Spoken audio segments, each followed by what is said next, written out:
Palavra de hoje está em 2 Samuel 7, de 14 a 17. Naqueles dias a palavra do Senhor foi dirigida a Natã nesses termos: Vai dizer ao meu servo Davi, assim fala o Senhor: Porventura és tu que me construirás uma casa para eu habitar? Pois eu nunca morei numa casa, desde que tirei do Egito os filhos de Israel até o dia de hoje, mas tenho vagueado em tendas e abrigos. Por todos os lugares onde andei com os filhos de Israel, disse: Porventura algum dos chefes de Israel, que encarreguei de apacentar o meu povo, por que não me edificastes uma casa de cedro? Dirás, pois, agora a meu servo Davi: Assim fala o Senhor Todo-Poderoso: Fui eu que te tirei do pastoreio do meio das ovelhas para que fostes o chefe do meu povo Israel. Estive contigo em todas as partes por onde andaste, e exterminei diante de ti todos os teus inimigos, fazendo o teu nome tão célebre quanto o dos homens mais famosos da terra. Vou preparar um lugar para o meu povo Israel. Eu o implantarei de modo que possa morar lá, sem jamais ser inquietado. Os homens violentos não tomarão a oprimi-lo como outrora, no tempo em que eu estabelecia juízes sobre o meu povo Israel. Concedo-te uma vida tranquila, livrando-te de todos os teus inimigos, e o Senhor te anuncia que te fará uma casa. Quando chegar o fim dos teus dias e repousares com os teus pais, então suscitarei depois de ti um filho teu, e confirmarei para sempre a sua realeza. Será ele que construirá uma casa para meu povo, e eu firmarei para sempre o teu trono real. Eu serei para ele um pai, e ele para mim um filho. E se ele proceder mal, eu o castigarei com vara de homens e com golpes dos filhos dos homens. Mas não retirarei dele a minha graça, como a retirei de Saul, e quem expulsei da minha presença. A quem expulsei da minha presença, tua casa e teu reino serão estáveis para sempre diante de mim, e o teu trono será firme para sempre. Natã comunicou a Davi todas estas palavras e toda essa revelação, palavra do Senhor. O Salmo 88, guardarei eternamente para ele a minha graça. Eu firmei uma aliança com meu servo, meu eleito, e eu fiz um juramento a Davi, meu servidor. Para sempre no teu trono firmarei tua linhagem de geração em geração, garantirei o teu reinado. O evangelho de hoje, Marcos 4, de 1 a 20. Então Jesus vai dizer assim: Naquele tempo Jesus começou a ensinar de novo às margens do mar da Galileia. Uma multidão muito grande se reuniu em volta dele, de modo que Jesus entrou numa barca e se sentou enquanto a multidão permanecia junto às margens da praia. E ele então ensinava em parábolas. Escutai, o semeador saiu a semear. Não vou ler. Uma parte da semente caiu então no caminho, à beira do caminho, os pássaros comeram. Outra em terra pedregoso, não havia terra, brotou bem rápido, mas como não era profunda, o sol queimou, não tinha raiz. Outra parte caiu nos espinhos, cresceram e sufocaram então aquela semente que não deu fruto. Outra parte caiu numa terra boa e deu 30, 60 até 100 frutos por uma semente. E ele dizia: quem tem ouvidos que ouça. E ele ficou sozinho com os discípulos, né? E eles falaram: por que o senhor fica falando dessa forma? Ele falou: para vocês foi dado conhecer o mistério do reino de Deus. Então ele diz: vós não compreendereis essa parábola? Como que vocês vão compreender outras? O semeador semeia, isso é a palavra de Deus, o que está à beira do caminho. Logo, as pessoas que escutam, e Satanás tira a palavra que neles foi semeada. Os que recebem com terreno pedregoso são os que ouvem a palavra e logo a recebem com alegria, mas não têm raiz e são inconstantes. Quando chega uma tribulação ou uma perseguição, eles logo desistem. Os que recebem entre espinhos são os que ouvem, mas quando surgem as preocupações do mundo, a ilusão da riqueza e todos os outros desejos sufocam a palavra e ela não produz fruto. Por fim, vem aqueles que recebem a semente em um terreno bom. São os que ouvem a palavra de Deus, recebem e dão fruto. Um dá 30, outro 60 e outro 1 por 100. E outro 100 por 1. Gente, nós estamos vendo aqui como antes o povo ele vagueava com a Arca da Aliança para lá e para cá, e agora Deus está querendo já ter uma estabilidade com Davi e já anuncia a Davi que Davi teria uma casa. E Deus também teria uma casa, um templo.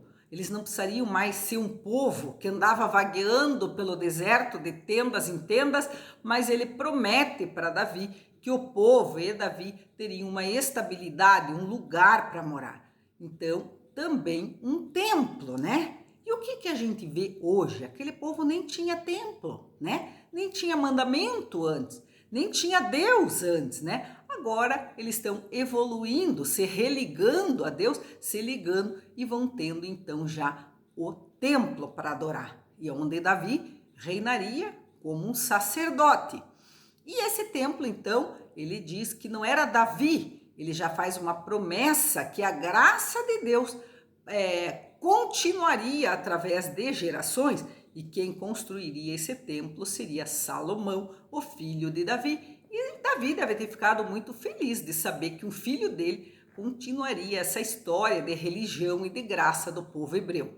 E Jesus, ele já está meio assim cansado de falar e só ser perseguido e ninguém escuta e ninguém... Então, Jesus começa a falar de uma forma diferente, em parábola. Parábola é você falar uma coisa que só quem está em oração que entende. Eu, às vezes, faço isso, às vezes, para provar a pessoa. Começo a falar bem pouquinho, fala uma coisa. E se a pessoa está atenta, se ela está em Deus, ela te dá a resposta, ela sabe o que você está falando. E era isso que Jesus estava fazendo. E ele disse, olha, eu vou falar em parábolas para ninguém entender nada mesmo.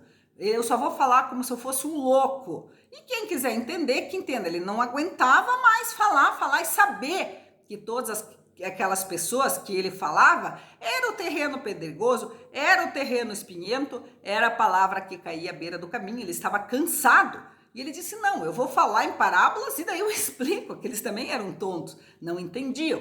Então, ele conta essa parábola da palavra, então, que cai à beira do caminho, da palavra que cai na pedra e da palavra que cai no espinho e da palavra que cai na terra boa, que é pouca, né? Então, a palavra que cai à beira do caminho e que a semente, né? E que o passarinho pega é que o inimigo vai e leva embora. A palavra que cai na pedra é aquela, ai, que linda palavra, mas não dá fruto nenhum, porque na hora da dificuldade, na hora que a pessoa encontra um dinheirinho, na hora que a pessoa, como Judas, encontra qualquer coisa, já trai a palavra. A terceira pessoa é aquela que as dificuldades da vida, as preocupações, as perseguições abafam aquela palavra, abafam Deus no coração dela e ela não quer seguir Deus, ela não quer seguir Jesus por causa das perseguições, ela logo desiste.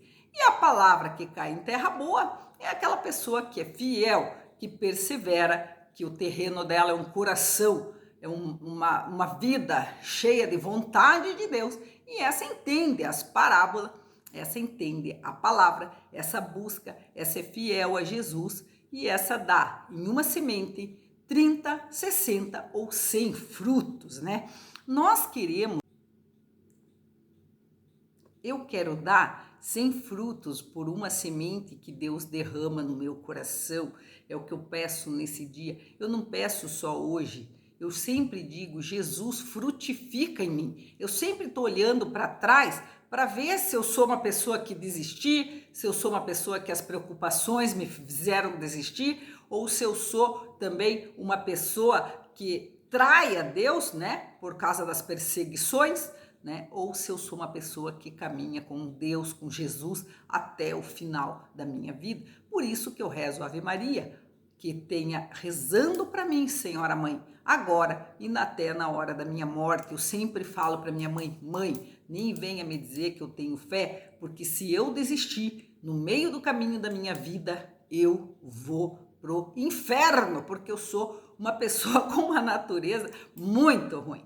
Mas eu rezo Ave Maria todo dia, isso se renova, para que eu consiga chegar até o final. Às vezes eu acho a vantagem de você morrer mais jovem, porque você consegue ainda morrer em estado de graça. Às vezes o velho fica fraco, pode cair, mas se a gente deixar a nossa geração, uma geração abençoada, que constrói o templo que nós não pudemos construir, que consiga continuar a nossa missão, já é alguma coisa. Então, eu peço também sempre a Deus que a minha família continue na fé, continue na esperança, continue na caridade.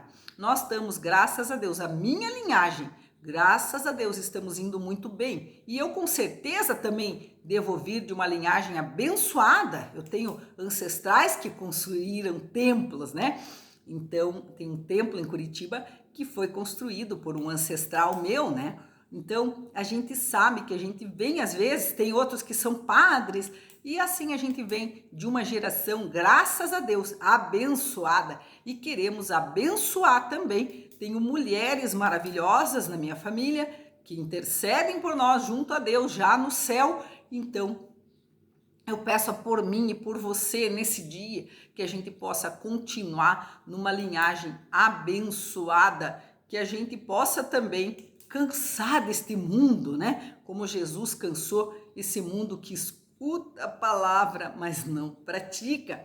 Esse mundo que escuta a palavra e desiste. Esse mundo que às vezes escuta porque tem interesse em Deus, não porque quer servir e seguir a Deus, mas sim porque quer tirar de Deus as coisas. Então, a gente cansa mesmo, eu também canso. Às vezes me dá vontade de me esconder aqui no YouTube, para que ninguém me veja, porque irrita. Você fala, às vezes para os filhos mesmo, e ninguém te escuta. Então, dá vontade mesmo de falar só num hieróglifo, numa língua diferente, né? Mas graças a Deus, Deus é bom, é Ele que se manifesta, não sou eu não tenho que me irritar. Mas se eu falar às vezes em parábola com você, entenda que eu estou provando você, vendo você, até que ponto você está ligada em Deus, que está ligado em Deus. Então, gente, a gente fala mesmo em parábolas, Jesus também falava, e Salomão teve essa graça de saber que a geração deles continuaria na graça. Eu vejo a pregadora, a pastora Ruth Catala, e ela fala que filho de crente não é crente, filho de pastor não é pastor. É verdade mesmo, mas na graça de Deus, na palavra de Natã, nós podemos receber alguém batendo na nossa porta e dizendo: olha, os teus filhos serão abençoados, vão continuar a tua obra, vão continuar a tua missão.